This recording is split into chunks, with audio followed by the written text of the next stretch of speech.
todas y a todos. El día de hoy analizaremos una sentencia emblemática del Tribunal Constitucional sobre el derecho de las mujeres a una vida libre de violencia. Bienvenidos y bienvenidas a este su programa Richari Warmi.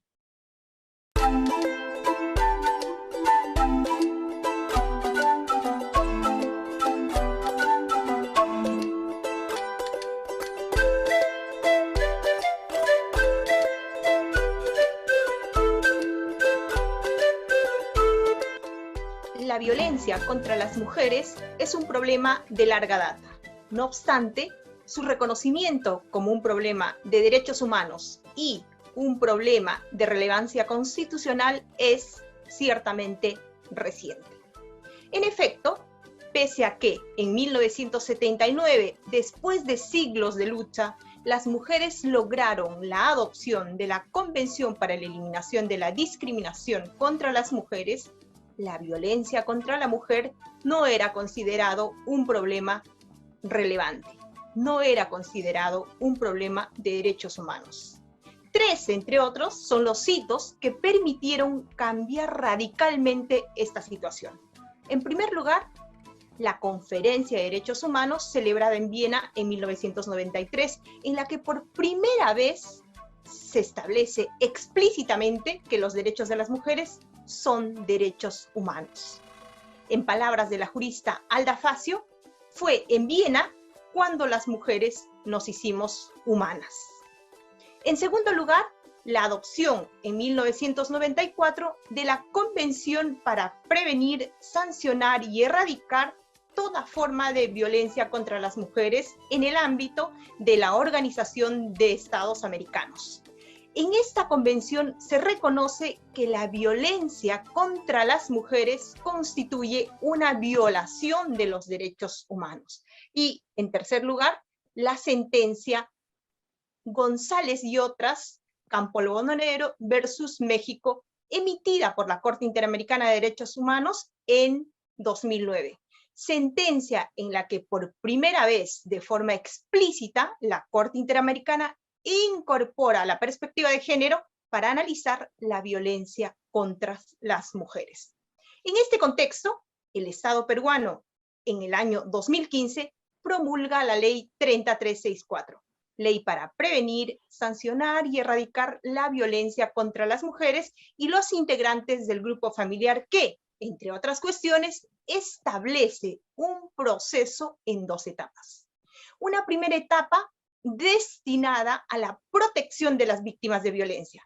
Precisamente el diseño de esta segunda etapa es cuestionado por un ciudadano que, a través de un proceso constitucional de amparo, alega que este proceso especial vulnera sus derechos fundamentales.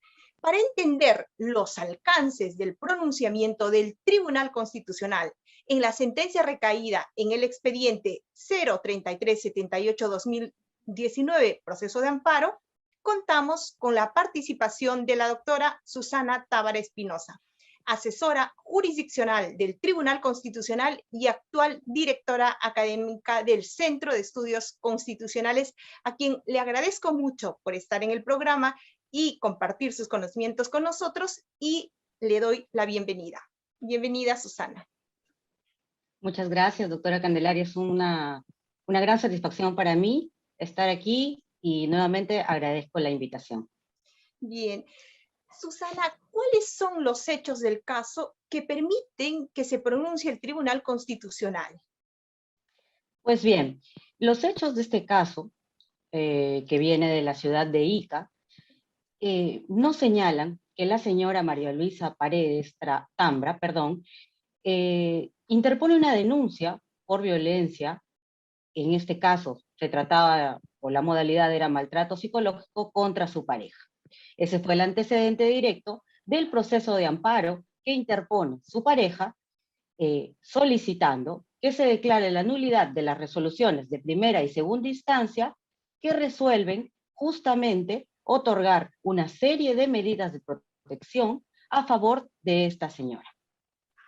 ¿Qué es lo que cuestiona el demandante? Esto es, ¿cuál es la el asunto controvertido en el presente caso? Claro. Bueno, en este caso, lo que cuestiona inicialmente el demandante en el escrito de la demanda son los derechos relativos al debido proceso. ¿Bien? ¿En qué manifestaciones? En la manifestación del derecho de defensa y del derecho al plazo razonable, si mal no recuerdo. Sin embargo, el Tribunal Constitucional le establece que, haciendo un engranaje de más o menos lo que señala él en el transcurso de la demanda, indica que lo que se va a revisar en el presente caso es solamente el debido proceso en la manifestación del derecho de defensa, puesto que él consideraba que estas medidas que se habían otorgado a favor de la señora en una ficha de valoración de riesgo, que eran una prueba unilateral, y en cuya metodología de participación o en cuya metodología de aplicación no participó este presunto agresor, ahora demandante, carecía de ciertos niveles de racionalidad, lo cual traía como consecuencia la vulneración de su debido proceso y la manifestación del derecho de defensa, ya que ni siquiera había habido una audiencia ni había sido oído.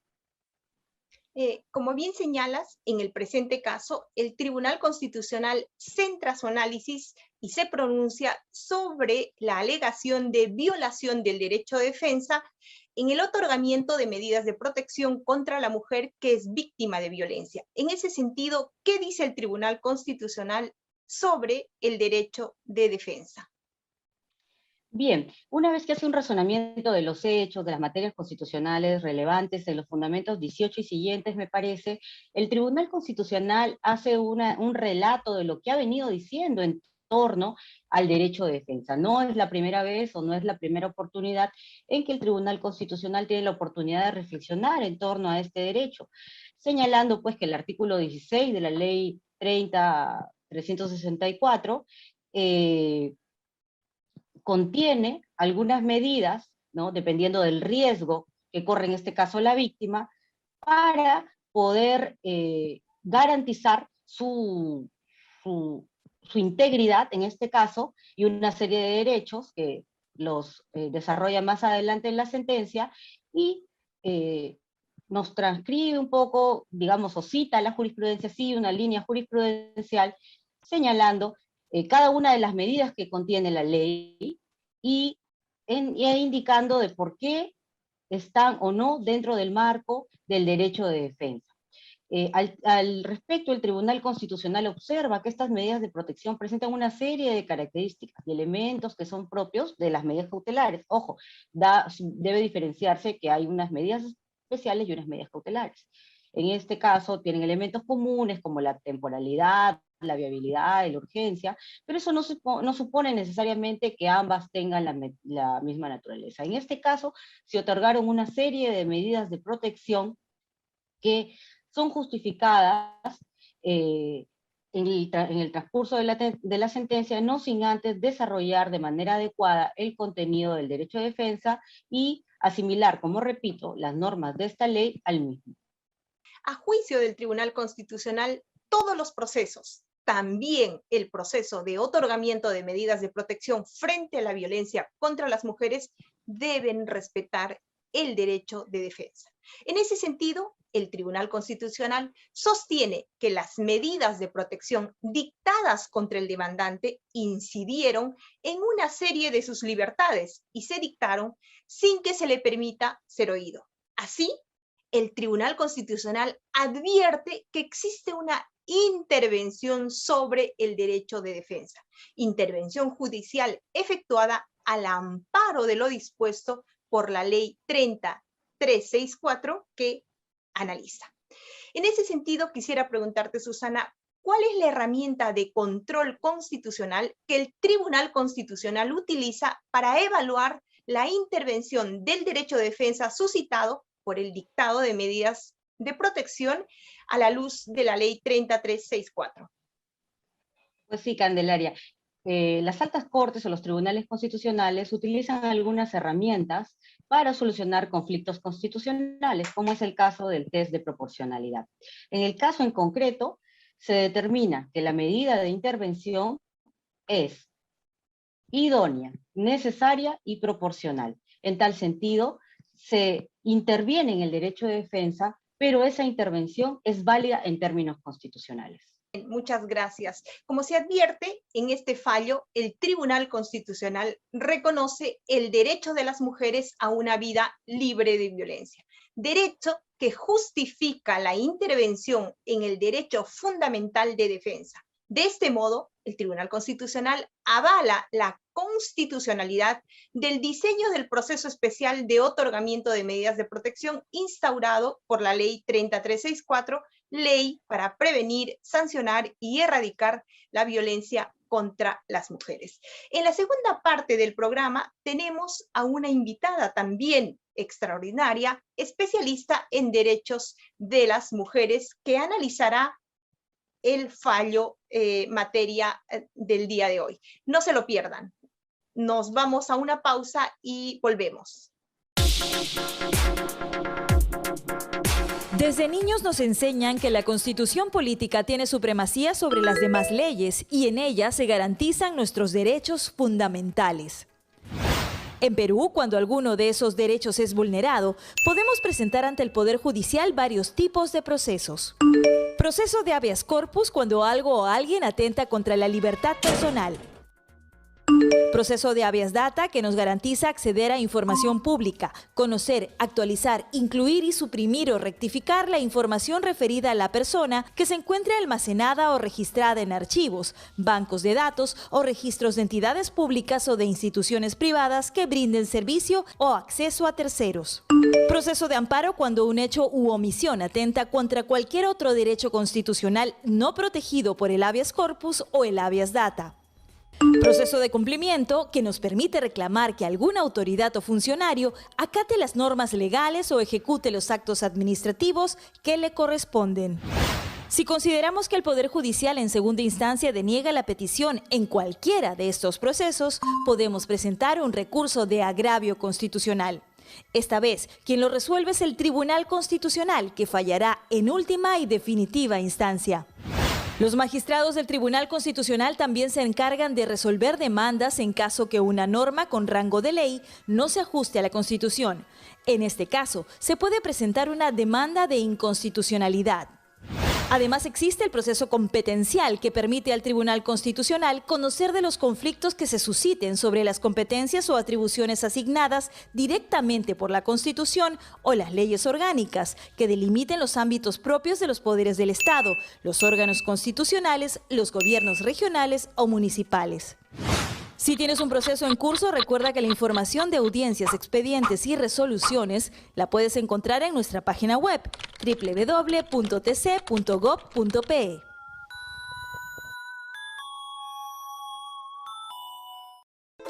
Como bien anunciado, en esta segunda parte tengo el privilegio de contar con una invitada de lujo. Se trata de la doctora Jenny Dador Tocini, que desde hace más de 25 años viene trabajando por los derechos de las mujeres. Actualmente ella es secretaria ejecutiva de la Coordinadora Nacional de Derechos Humanos. Bienvenida, Jenny. Gracias, Candelaria. Buenas tardes con todas y todos los que están siguiendo este programa del Tribunal Constitucional. Bien, yo quería preguntarte cuál es la trascendencia de la sentencia 3378-2019, proceso de amparo, en el marco de un Estado constitucional como el Estado peruano, que ha suscrito la Convención Interamericana para prevenir, sancionar y erradicar la violencia contra las mujeres. Bueno, mira, nos parece un avance fundamental que se reconozca que el derecho de las personas, en este caso en específico de las mujeres, a vivir una vida libre de violencia, tiene la categoría de un derecho humano, ¿no? Nosotros hemos suscrito, como tú lo señalas, la Convención para prevenir, sancionar y la Convención para prevenir, sancionar y erradicar toda forma de violencia contra las mujeres. Efectivamente, ahí en su artículo 3º, ¿no?, tiene una definición amplísima de lo que es la violencia contra las mujeres y el derecho a estar libre de violencia. Entonces, eso es fundamental porque ya no nos constriñe las definiciones pequeñas que nosotros teníamos, sino que esta puede ser en cualquier modalidad, en cualquier ámbito, cualquiera que sea el perpetrador también, ¿no? y también coloca, por supuesto, obligaciones en el Estado, ¿no? El Estado peruano tiene que velar de manera permanente por la integridad de las mujeres en este caso, ¿no? Porque hasta ahora, si tú quieres, de alguna manera habíamos llegado al reconocimiento de este derecho, señalando que hay otros derechos que están en la Constitución, como el derecho a la integridad física, psíquica, moral, el derecho a no ser torturados, ¿no es cierto? El derecho al libre desarrollo de la personalidad, un conjunto de derechos que nos hacían llegar a la conclusión que teníamos el derecho a estar libres de violencia, ¿no? Pero en este caso ya estamos hablando de un derecho con un enunciado concreto, directo, expreso. Bien, el Tribunal Constitucional reconoció en una sentencia anterior que la violencia contra las mujeres es un problema de relevancia constitucional.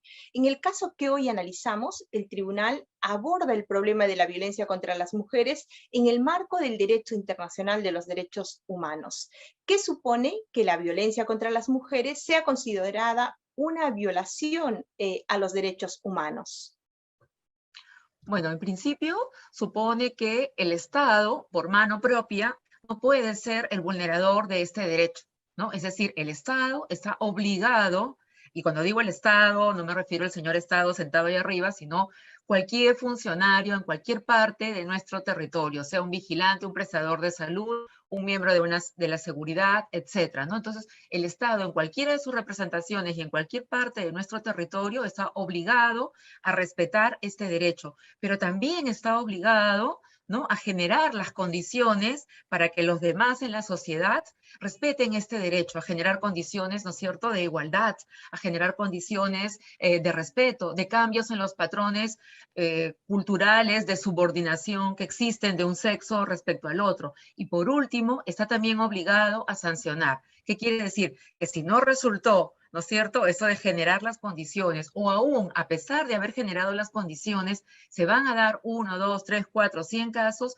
pues el Estado tiene la obligación de ejercer, ¿no es cierto?, su rol punitivo sobre esto y dictar una sanción, ¿no?, siendo fundamental que no se genere un clima de impunidad, ¿no? Entonces tiene mandatos claros y específicos, y además tiene la posibilidad para nosotras las mujeres, incluso si no conseguimos una respuesta de justicia dentro de nuestro territorio, podemos recurrir a los organismos internacionales demandando al Estado por no haber sido suficientemente garante. Yo ya no voy a denunciar o demandar a mi esposo o al vecino o al maestro que me pegó o me violó, sino que voy a denunciar al Estado peruano porque él es el garante de que mi derecho a estar libre de violencia se respete. Entonces, es fundamental. Bien, precisamente es en este contexto del reconocimiento de la violencia contra las mujeres como una violación a los derechos humanos que se promulga la Ley 30364.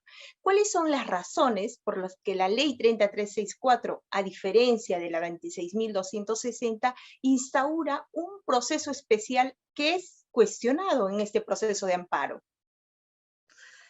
Bueno, Candelaria, tú y yo, las que somos más o menos abogadas de data, no tan antigua, pero sí un poco anterior, pues somos hijas de la ley 26260, ¿no es cierto? Nos hicimos abogadas con esta ley de protección, pero fue la primera ley que tuvimos en el país, bastante restrictiva, incompleta, pero era un avance. La 30364 es una norma que está y se desarrolla de acuerdo a la Convención Belén do Pará, ¿no? Entonces es amplia y lo que hace es reconocer que lo que habíamos tenido antes y los mecanismos que teníamos de medidas de protección que tenían que dictarse no eran los adecuados, no funcionaban. Entonces lo que hace es que genera un conjunto de herramientas, ¿no?, más directas, más eficaces, y sí es cierto, establece algunas excepciones a las normas procedimentales de un proceso común y silvestre en el plano penal o, si tú quieres, civil, pero establece que aún en esos procesos pueden haber excepciones porque existe, ¿no es cierto?, este principio, esa necesidad urgente, precautoria, de actuar para garantizar la vida, la salud y la integridad de las mujeres. ¿Cuál es tu evaluación sobre el test de proporcionalidad realizado por el Tribunal Constitucional en este caso?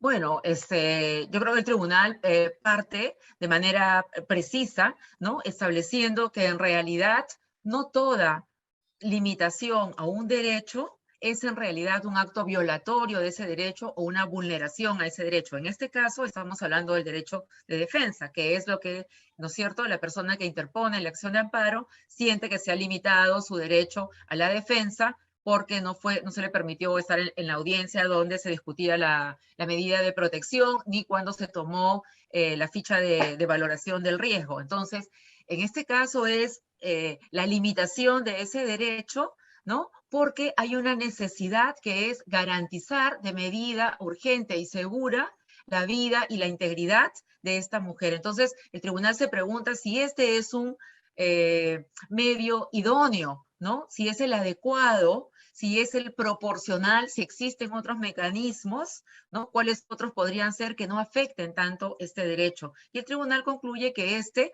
medio es idóneo, es proporcional, ¿no? Y es realmente necesario porque justamente compara, ¿no?, con los otros mecanismos que hemos tenido antes que no funcionaban o que tampoco puede quedar librado a la notificación al agresor para que concurra a la audiencia donde yo lo voy a notificar de esta medida, ¿no? Porque antes simplemente pues no se aparecía y no podía notificarlo y por lo tanto la medida no cobraba fuerza, ¿no? Entonces, a mí me parece el adecuado, me parece que toma un paso por delante porque deja claro esto, ¿no?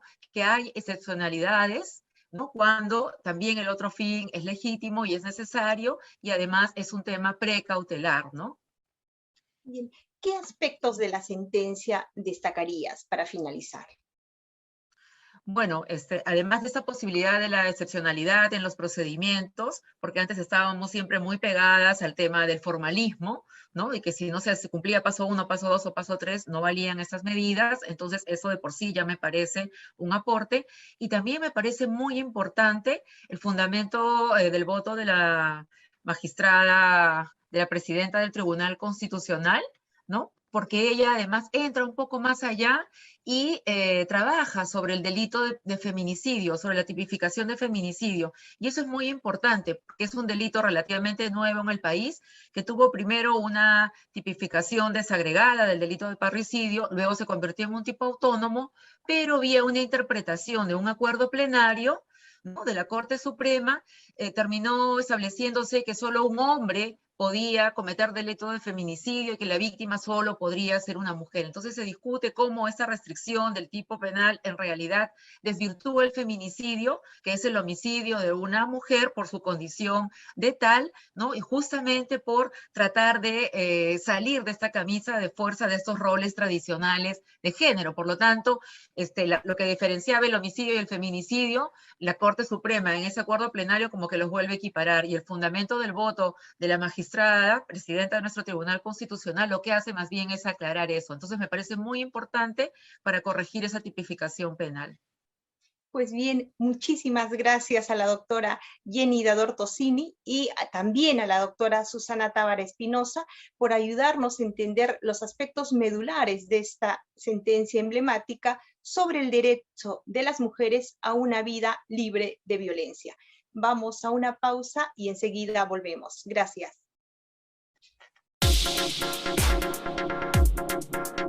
Desde niños nos enseñan que la Constitución política tiene supremacía sobre las demás leyes y en ella se garantizan nuestros derechos fundamentales.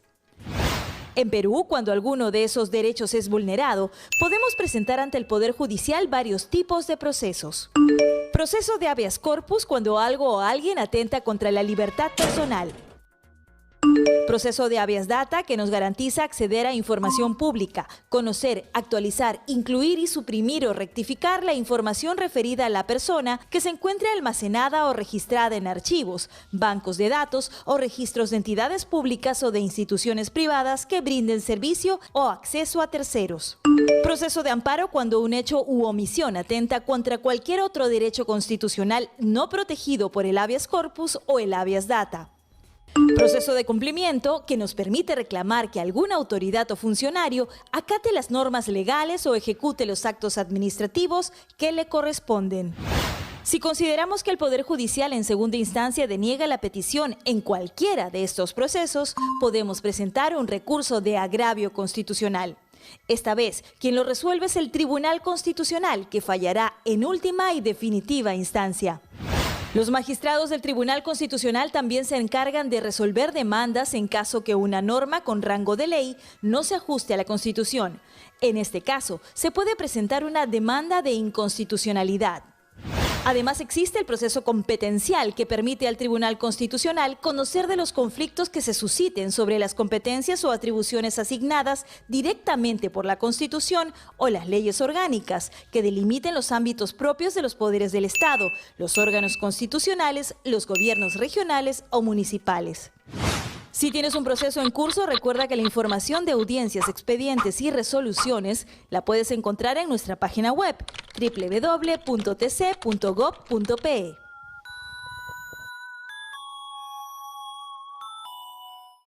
Seguimos con el programa Richari Guarmi. El tema que estamos abordando el día de hoy es el derecho de las mujeres a una vida libre de violencia. En este emblemático fallo, sobre la base del derecho de las mujeres a una vida libre de violencia y la situación de discriminación estructural en la que se hayan situadas las mujeres, el Tribunal Constitucional avala la constitucionalidad de la ficha de valoración de riesgo y la audiencia de medidas de protección diseñadas por la Ley 30364. Esto es, a juicio del Tribunal Constitucional, dependiendo del riesgo al que se encuentren sometidas las víctimas, ambos actos procesales pueden ser realizados sin la presencia de la persona denunciada como agresor. Conforme se encuentra dispuesto por el legislador en la Ley 30364, Ley para prevenir, sancionar y erradicar la violencia contra las mujeres e integrantes del grupo familiar.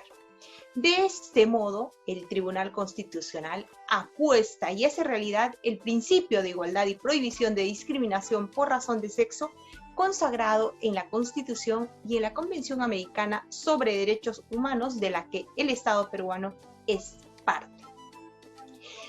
Les invito a leer la sentencia que se encuentra disponible en la página web del Tribunal Constitucional.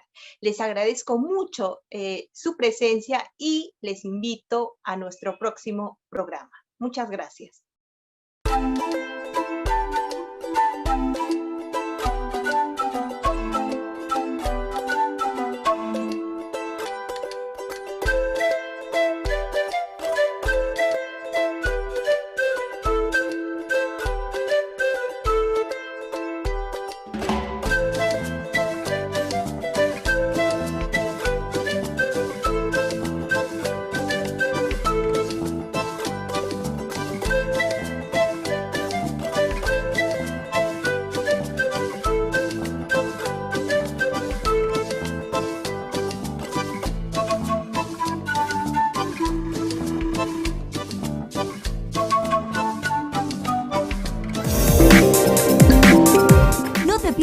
La programación de Tribunal Constitucional TV, viernes al mediodía.